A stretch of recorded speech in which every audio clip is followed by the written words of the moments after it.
approccio tuo come te stesso. Un papa inatteso, un uomo semplice, umile, dalla grande umanità e amore per il prossimo, capace di sguardi profetici sull'uomo di oggi.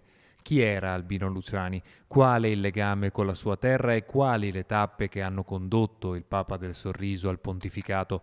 Nella cornice dell'ambulacro del cinquecentesco chiostro del Seminario Gregoriano di Belluno, il primo passo di una mostra itinerante dedicata alla riscoperta del volto autentico di Giovanni Paolo I, tra quelle stesse mura da lui abitate per oltre 20 anni. Sono felice che qui venga posta questa mostra che credo veramente farà conoscere meglio la figura di Luciani come uomo, passando attraverso i vari stand. Le persone potranno vedere davvero che tipo di persona era Luciani. Nella mostra organizzata dall'Associazione Rivela APS di Venezia in collaborazione con la Fondazione Papa Luciani e il Museo Albino Luciani, un percorso fatto di immagini, video, documenti e oggetti personali appartenuti al Beato permetterà al visitatore di muovere i passi in un intimo pellegrinaggio tra i luoghi e gli eventi che hanno segnato la vita non solo del sacerdote, ma soprattutto dell'uomo, quale è stato Albino Luciani. È una persona attenta a tutto,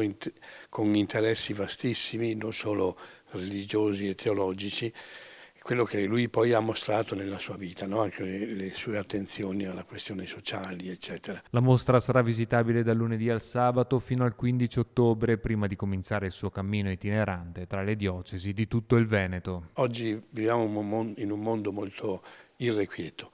Credo che passando in rassegna questa mostra le persone potranno uscire con un po' di speranza in più nel cuore. Siamo nelle mani di Dio.